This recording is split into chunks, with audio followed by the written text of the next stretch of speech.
Lurah, apa kabar masih di channel yang pemersatu rakyat sederhana ini? Oke, masih seputaran Hasto Kristianto, Sekjen PDIP yang sudah ditetapkan sebagai tersangka oleh KPK karena terkait kasusnya Harun Masiku. Soalnya kalau diamati sih nggak gede-gede amat ya persoalannya itu ya, jumlah rupiahnya ya, tapi namanya salah tetap salah.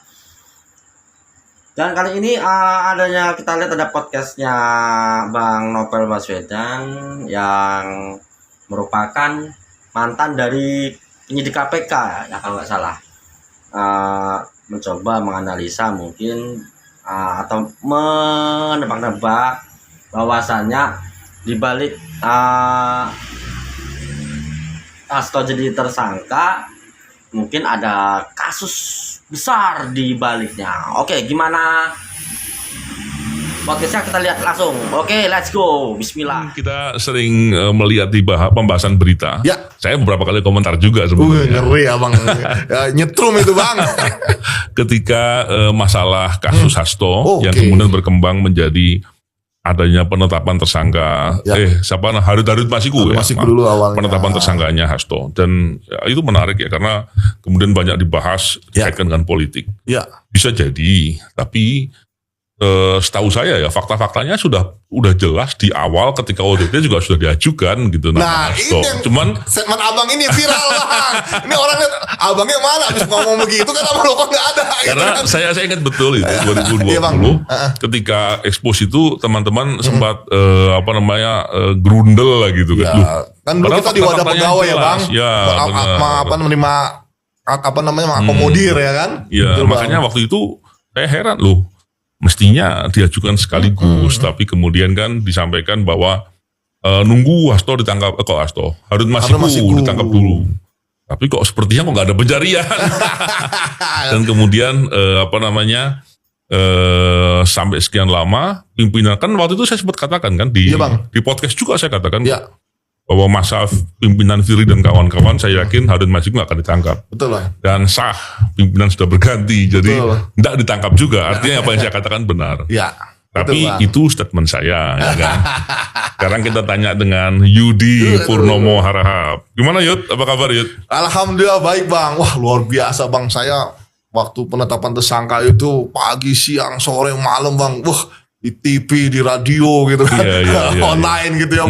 Betul-betul teman-teman media bertanya gitu ya terkait Iya. dengan penetapan tersangka itu. Oke. Dan jawaban saya hanya singkat bang ya, bahwa ini adalah penegakan hukum. Karena tidak mungkin ada rekayasa, tidak mungkin ada bukti-bukti yang dipalsukan atau dibuat-buat gitu ya. Permasalahan ada momentum dan sebagainya kemudian dianggap politisasi, pesanan dan sebagainya, silakan untuk Ya, membuktikan ya, kan. Karena ya. memang ada yang berbeda antara ranah politik dan kemudian ranah hukum. Ya. Kembali lagi kepada kasus Hasto bang ya. Ketika dia telah ditetapkan sebagai tersangka, ternyata kan ada 2 sprindik bang. Oh ya.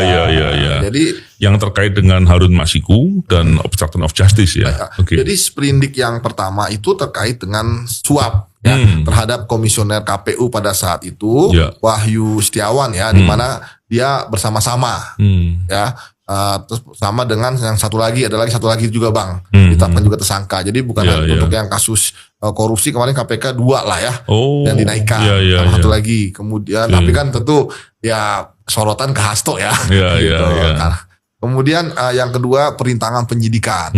Ya ini tentu yang sangat menarik ya. Ya. Dan memang apalagi lebih menariknya lagi kan ini pimpinan KPK yang baru. Ya. Istilahnya mungkin ini adalah sprindik pertama mereka, ya kan langsung istilahnya sekjen partai ya. Ya. Walaupun sebenarnya kalau sekjen partai bukan hal yang baru ya KPK, gitu kan. Bahkan kalau bagi saya jujur penurunan, dulu kan ketua umum malah. Ya. Ya kan bang. Jadi Iya. ketika sekjen partai, ya ketika kemudian ada tuduhan-tuduhan politis dan sebagainya, apalagi ya saya sampaikan bahwa ya memang seperti itu resikonya ketika menanganin kasus-kasus yang berkaitan dengan politisi. Ya. Kita kan sudah pernah menangani berbagai macam ketua umum, ya pernah ketua umum Partai Golkar, ingat kan bang waktu itu ya. Kemudian ketua umum P3 juga ya, Ya, bahkan ya. PKS juga. Nah, terus sekjen ya ada beberapa partai ya juga ditangani gitu ya. Jadi ini bukan hal yang baru. Iya, Jadi pun ya sekarang pun kita lihat ya sekarang pun juga gelombang-gelombang serangan pada KPK saya lihat juga udah mulai menurun ya. Terkait dengan waktunya sudah panjang dan emang ini ada lagi yang menarik bahwa ya karena dikatakan bahwa ini adalah politis gitu kan. Katanya mau ada buka-bukaan. Wah, ada video-video. Iya. Bagi saya sih, ya nggak peduli bagi seorang penyidik mau ada video apa. Video itu mau diapain terserah. Kalau mereka menganggap bahwa ini adalah suatu kasus yang politis, ya mungkin mau transaksional silakan aja transaksional sama siapa kek gitu kan. Tapi kan kalau bagi penegak hukum kan, ya video-video itu nggak akan jadi alat bukti gitu kan. Jadi alat bukti kan pembelaan dia. Karena sekarang kita nggak pernah lihat dia melakukan pra-peradilan. Ya kan, ataupun membantah dengan bukti-bukti dia tidak melakukan seperti yang didudukan oleh KPK, misalnya menyuruh untuk merendam handphone gitu kan, kemudian dan lain sebagainya. Nah sekarang kembali lagi pada kasusnya Hasto, ya tentu kita berharap KPK segera untuk menuntaskan kasus ini, segera dibawa pengadilan supaya jangan terlalu lama supaya publik melihat. Kemudian kalau misalnya terkait dengan video-videonya, saya pikir kita juga senang kalau ada buka-bukaan Republik ini kan. Iya betul. Namun kalau karena kita sebagai orang hukum ya tentu kita bisa menyarankan ya kan. Ya kalau video itu emang dibuka silakan saja kalau nggak ada kepentingan juga bagi penegak hukum di situ kan. Tapi kan lebih elok ya kalau dibuka silakan. Tapi kan dibawa ke penyidik kan juga lebih bagus ya kan. Kita ingat abang mungkin ingat kasus Najarudin ya kan, berapa orang diseret sama dia juga. Tapi kan buktinya kuat dia kan. Bukan hanya omong-omong doang. Itu yang pertama. Kemudian yang kedua bang, bahwa dia kan diberikan kesempatan kemarin dipanggil oleh penyidik, malah nggak hadir, ya kan? Nah, dengan alasan mau ada acara lain, padahal kan penegakan hukum utama. Andai kan dia hadir, kemudian dia menyampaikan di dalam keterangan kan, kita penyidik kan kalau ada orang menyampaikan, ya masukin BAP kan sedang-sedang aja kita kan. Apalagi kalau misalnya dia ada kasus baru dan sebagainya. Dan justru saya menyarankan kenapa nggak Pak Hasto jadi justice kolaborator aja gitu kan? Ya artinya ya walaupun memang ada beberapa syarat ya, bukan tersangka utama, harus membongkar kasus korupsi yang lebih besar, yang ketiga harus kooperatif gitu kan bang. Jadi ya itulah. Tapi kan dia sekarang kita lihat malah kemarin nggak hadir gitu kan, minta ditunda. Nah, maksudnya opo katanya pengen patuh terhadap proses hukum gitu kan, bahkan nggak takut dipenjara gitu kan. Gitu. Jadi padahal ya mungkin dia tahu ya, wah kalau diperiksa nanti akan ditahan gitu. Itunya udah mulai meleng-meleng gitu kan. Jadi kembali lagi bang, bahwa hukum adalah hukum. Kalau ingin membela, ya bela pertama ya bersedia diperiksa sebagai tersangka. Kemudian yang kedua ya silakan praper, orang haknya dia. Toh dia diberikan hak juga untuk menunjuk pengacara. Ya kemudian kalau politis ya silakan saja. Ya kan kita nggak ada kepentingan lagi. Kalau politis misalnya ya sudah bongkar-bongkaran aja. Toh bisa jadi kan itu lebih baik gitu kan. Tapi kan tentu juga dengan bukti juga. Ya kan kita juga sebenarnya penasaran juga. Tapi sampai sekarang saya lihat kok belum juga gitu kan. Saya juga menunggu sebenarnya bang. Kalau saya lihat ya momentumnya hilang ini kan lama-lama. Seperti itu sih bang kalau dari saya terkait dengan kasus Hasto, bahwa kita masih percaya lah teman-teman kita di dalam, bahwa mereka di KPK maksudnya. Iya di dalam di KPK. Mereka tentu kita paham lah ketika menaikkan status pasti mereka tetap dengan pakem ya. Walaupun kita juga sering mengkritik mereka, tapi pakem ketika menaikkan kasus. Ya pertama pasti buktinya kuat. Kemudian yang kedua tidak akan melakukan rekayasa, baik itu keterangan saksi ataupun alat bukti lain, apalagi barang bukti. Jadi kalau menurut saya sih itu kuat. Kalau misalnya Hasto menjadi tersangka, seperti itu bang. Memang menarik nih ya, kalau kita bicara terkait dengan kasus suapnya dulu nih ya. Iya bang. Kan kita ingatkan waktu OTT dulu, kan sebetulnya kan sempat terjadi kegaduhan lah. Betul, ya istilahnya. Waktu itu sering dibicarakan sebagai kegaduhan gitu ya. Betul bang. Yaitu adanya pegawai KPK yang kemudian sempat tertahan di PT IKA gitu kan. Dan itu kan dilakukan oleh seorang oknum lah, beberapa oknum lah ya saya yakin. Dan itu mesti ada berita-berita tertentu, tapi saya nggak tahu lah. Terlepas dari persoalan itu, gara-gara adanya tertahan tadi atau gangguan tadi, itu kan membuat pegawai KPK tidak berhasil untuk mengamankan saat itu terhadap Harun Masiku, dan sepertinya Hasto juga dari pihak yang mau diamankan kan waktu itu. Tapi kemudian kabarnya lolos gitu ya. Tapi saya nggak tahu detailnya. Cuma gambarannya selalu seperti itu. Jadi ketika melihat kasusnya sekarang ditambah dengan informasi yang expose tadi, saya yakin memang memang sudah ada pembahasan alat bukti sejak awal. Seberapa kuat alat buktinya, ya itulah prosesnya di persidangan mestinya ya. Tapi itu gambaran di pokok perkaranya dulu. Yang kedua, mengenai obstruction of justice. Ya, oke. Ketika berani disampaikan bahwa ada upaya menghalangi dengan menyuruh merendam handphone, saya yakin itu bukan hanya berbasis kepada keterangan saksi. Nah betul bang, kalau Saya keterangan saksi yakin. itu udah sering lah bang. Nggak mungkin bodoh sekali penyidik kalau keterangan saksi dia cabut keterangan walaupun udah pakai selesai. tinta biru selesai. Ya. Saya yakin itu paling tidak ada perkataan yang disampaikan dan ada recordnya gitu. Atau paling tidak ada bukti elektronik lain yang menggambarkan itu dan itu menjadi pegangan ya.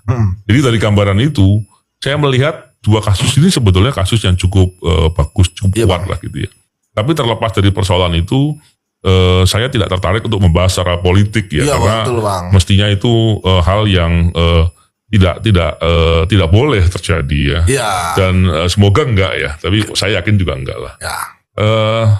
Selain itu, tadi Yudi katakan bahwa justice kolaborator, Iya. di antaranya adalah mengungkap kasus besar. Iya, karena kan posisinya Pak Hasso kan sekjen PDIP, Bang. Iya, iya. Ya, 10 tahun lah. Iya, 10 iya. tahun tentu pasti ada tahu lah dia lah ya. Dan saya malah nggak masalah gitu Iya, kan. iya. Wah, saya open banget. Jangan-jangan teman-teman kita di KPK lagi menunggu. Ya kan, wah bagus juga kan supaya mereka ada kerjaan juga. Ya, seandainya nih, Iya, Bang.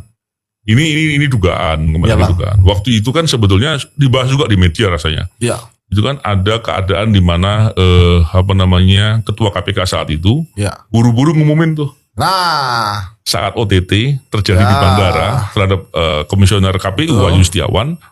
Itu kan biasalah dalam proses OTT kan pasti di internal KPK juga tahu ya. pihak-pihak yang perlu tahu sebetulnya karena nggak semuanya juga tahu. Tiba-tiba diumumin. Kan menarik nih.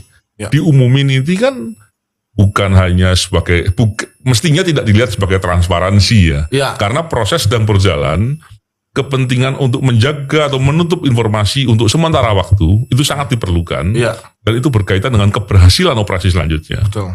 Dan ternyata diumumkan di media.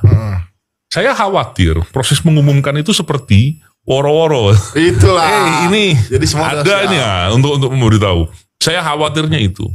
Tapi seandainya betul itu terjadi, terus kemudian ada pihak yang terkait tersangka lagi nih. Iya. Taruhlah Hasto gitu.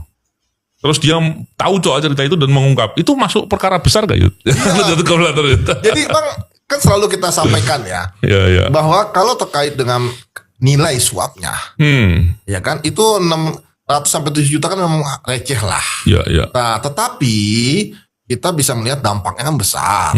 Ya kan, misalnya ini kan KPU loh yang nerima duit, menjaga demokrasi kita. Betul. Ternyata kok bisa ada partai bisa berhubungan gitu kan melalui oknum-oknumnya, itu harus masiku gitu Iya, kan, iya. untuk menyuap. Ya kan, komisioner KPU itu bagaimana ceritanya gitu Iya, kan. iya. Tentu ini kan bisa menimbulkan hal yang tidak fair.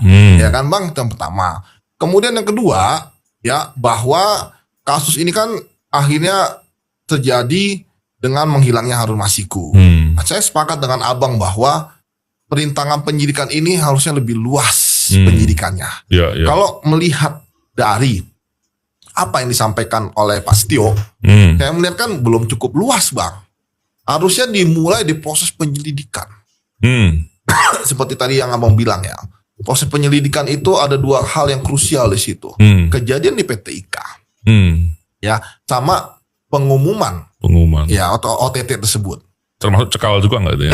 Iya, termasuk cekal Cekal juga. penyidikan ya? Maksudnya, itu dulu Bang, dua Ya, itu Bang. oke. Oke, di penyidikan dua. Akhirnya Menarik. ya, kemudian dua, jadi maksudku ada dua perbuatan di Ya. penyidikan kan. Ini kan mencegah penyidikan Bang. Betul. Banyak mengatakan, wah jadi kalau perintangan itu adalah penyidikan. Enggak, kan ada kata mencegah. Ya, ya. Mencegah terjadinya penyidikan. Ya. Benar kan Bang? Kan tadi harusnya naik saat itu, ya kan? Ya, nggak jadi naik, kan mencegah Bang. Ya. Ya kan? Makanya saya kemarin ngomong, pimpinan KPK harus diperiksa. Ya. Oke, itu dua. Terus kemudian baru pas udah naik penyidikan, ini menarik. Mengapa misalnya orang yang satgas yang menjadi penyidik, penyelidik ya, menjadi penyelidik itu tidak dimasukkan namanya di situ. Oh, ya ya, kan? Diganti Nggak cuma lazim. Iya, nggak cuma diganti, di TWK kan pula dia. Iya, itu dulu kan 2 sudah Bang ya, Iya, penyelidikan iya. 2, PT IKA sama di apa satu lagi PT IKA sama yang itu pengumuman ya. Ya, Oke. pengumuman. Awal penyidikan, kita bikin konstruksi Bang. Awal Ya, penyidikan ya, penyidik yang harusnya menangani karena dia bagian dari penyelidik karena sudah paham tidak menangani. Nah, ini kan menarik. Ya, ya. Nah, kemudian juga penyelidiknya yang penyidik yaitu si Rosa ini kan gaduh tuh dipulangkan. Iya, iya. Pertama, dia waktunya masih ada. Iya. Masih panjang di KPK. Ya kan, masa bertugasnya tiba-tiba dipulangkan. Ya kan? Iya, iya. Kemudian yang akhirnya gaduh-gaduh balik lagi KPK. Berapa kali tuh apa namanya ada surat dari Kapolri. Iya. Ya kan? Surat dari Polri lah ya. Iya. Saya lupa di Kapolri atau Wakapolri atau SDM gitu. Wakapolri. Iya, Wakapolri ya untuk tetap di KPK. Iya, iya. Ya kan saat itu gitu tetap nggak digubris sama Firly. Ini ada apa? Iya, iya. Loh, ya kan? Bahwa dia kemudian selanjutnya akhirnya Rosa balik. Ya kan? Kemudian ya selama itu juga kemudian selanjutnya prosesnya pun saya nggak ngelihat ada beberapa hal yang sangat penting, misalnya penggeledahan di mana dan sebagainya, atau ada semangat untuk mencari. Saya nggak menemukan itu Bang. Kalau dulu kan kita menangkap buronan yang lain kan pasti kita geledah, kita kejar, kita ini kan. Kemudian selanjutnya masuklah kepada fase-fase akhir kepemimpinan gitu kan. Menarik juga ketika Firly misalnya mengangkat kembali Rosa menjadi Kasatgas untuk menangani ini gitu kan di akhir masa kepemimpinannya. Ya kan, ini menarik juga sebenarnya. Artinya bahwa apakah Firly sudah berubah haluan atau gimana gitu kan, atau Firly nyetrum lagi, ya kan, supaya mendapat dukungan. Nah, ini kan menarik. Ya kan, karena saya orang yang nggak percaya sama Firly Bang. Ya kan, dia selalu punya maksud ketika melakukan sesuatu. Nah, kemudian ya akhirnya ya terakhir gitu kan, ya sekarang kan sudah tetapkan sebagai tersangka. Ya namun bagi saya sebenarnya Harun Masiku harus segera tangkap juga, walaupun memang sekali lagi saya karena dalam posisi tingkat korupsi kan dalam jabatan Pak Hasto lebih tinggi dari Harun Masiku ya. Walaupun memang dia adalah puncaknya gitu ya. Tapi setidaknya Harun Masiku tetap dikejar. Ya itu sangat penting juga Bang untuk mencari. Dan bahkan saya mengatakan bahwa Harun Masiku sudahlah, keluarlah, apalagi yang dicari. Ya kan? Kita selalu berkali-kali di posisi bilang Harun Masiku, ya kan? Kamu hukumannya lebih ringan ya kan, karena pemberi gitu kan udah bebas, bisa menikmati hidup lagi gitu kan. Yang kedua sekarang Pak Hasto pun sudah tersangka. Dulu kan dia digadang-gadang sebagai kotak Pandora. Nah, ketika dia ketangkap nanti Pak Hasto ya kan tersangka, tapi kan sekarang udah Pak Hasto tersangka karena ditemukan 2 alat bukti, ngapain nunggu Harun Masiku? Jangan-jangan ada kotak Pandora lain ya. Wah, Bang, kalau itu tepi jurang banget Bang. Jadi gitu Bang. Jadi menurut saya memang pasal 21 perintangan penyidikan ataupun pencegahan penyidikan itu masih sangat panjang menurut saya. Kalau kasus suap terkait dengan komisioner KPU udah dapat 3 perkara inkrah. Artinya perkara untuk penghentian penghalang-halangan penyidikan ini masih ada potensi pihak-pihak lain lagi yang tersangka ya. Pasti Bang. Termasuk kan kita tahu bahwa yang dicekal 2 orang di sini. Ya kan, yaitu Pak Hasto sama Pak Yasona. Ini kan menarik, dan kemarin kan Pak Sompi pun diperiksa. Ya, dulu mantan dirjen. Itu yang saya lupa. Dia kemudian juga ada kegaduhan lagi ketika dijadikan fungsional. Artinya dicopot Pak Sompi kan. Kalau kita ngomong kebetulan kok kebetulan gitu kan. Jadi ini menarik, dan sekarang lagi digali oleh penyidik nih.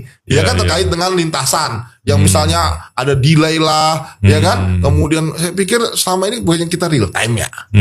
Ya kan. Jadi banyak lah yang menurut saya pertanyaan-pertanyaan yang harus dijawab. Dan saya Bang, kalau di KPK saya adalah tipe orang yang ketika menyidik ya kan, itu benar-benar harus dari hulu sampai hilir. Jadi apapun itu harus dibongkar.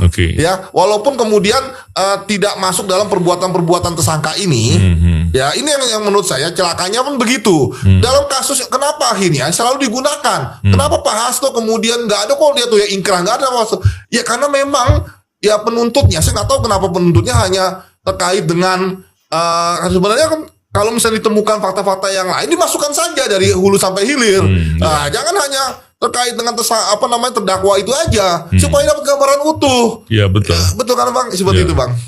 menarik sekali itu. Memang kalau bicara kotak Pandora, saya menduga nih, ya kan. Oh, saya pikir Abang mau buka kotak Pandora. Nanti habis ini saya buka, saya mau lihat. Waduh, bisa. Jadi saya menduga ada kasus besar lain yang terkait. Waduh. Saya nggak yakin ini hanya kasus kotak Pandora terkait dengan Harun Masiku dengan Hasto. Ya. Saya nggak yakin. Karena terlalu receh 600 Ya, juta Bang. terlalu kecil. Seperti yang aku Ya. bilang Bang, biaya dia untuk ya melarikan diri bisa jadi 7 sampai 8 kali lipat. Iya. Ya kan? Ada kasus besar Yud. Saya Oke, lihat Bang. dulu di handphone ya. Siap Bang. Wah, nanti orang-orang tahu handphone Abang penting Bang. Oh, nggak ketemu Yud. Waduh, gawat. Karena nggak ketemu udah kita bicarakan sekarang. Oke. Tapi poinnya adalah kita saya yakin dalam kasus ini fakta-faktanya ada, bukti-buktinya ada, dan itu pernah dibicarakan jelas. Artinya tidak semata-mata hanya seperti yang dibahas di beberapa media sosial ya, bahwa ini adalah masalah politik segala macam. Saya nggak melihat semata-mata itu. Iya Bang. Soal kemudian momentumnya segala macam, saya nggak komentar kalau soal itu ya. Atau Tapi cocokologi.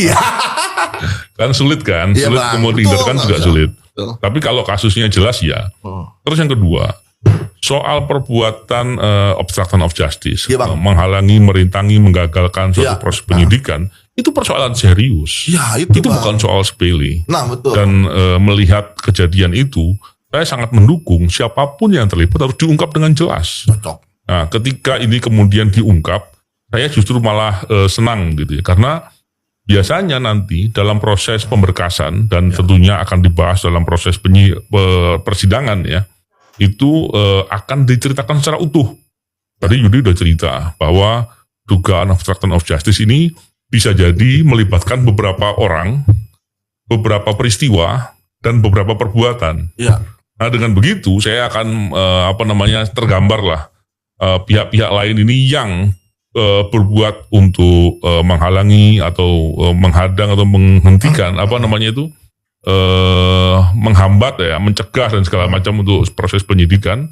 Ini kalau dijangkau semua, harapannya pola-pola seperti ini nggak terjadi lagi. Lo bayangkan kalau suatu proses penyidikan bisa dihalangi, bisa dihambat, bisa dikerjai dengan cara begitu, Betul, dan Bang. kemudian orang-orang itu tidak diproses hukum. Betul. Maka saya khawatir ke depan mereka akan mengulangi lagi. Betul, Bang. Belum lagi kalau ternyata upaya melakukan itu berbayar gitu. Artinya betul. dia melakukan itu karena menerima sesuatu. Ya. Nah, ini yang bahaya. Jadi ini bagus sekali untuk diusut dan semoga proses pengusutannya tidak terlalu lama. Ya. Kenapa? Karena kalau terlalu lama nanti arahnya ke politiknya terlalu macam-macam Ya. ya. Dan semoga penyidik mau cermat ya, Ya, Bang. untuk mengungkap kotak Pandora kedua. Waduh. Yang saya yakin itu jauh lebih besar. Jadi stay tune di podcast ini, Bang. Iya, nanti ini karena belum ketemu, nanti saya bicarakan Oke, lagi. siap, Bang. Oke, yuk.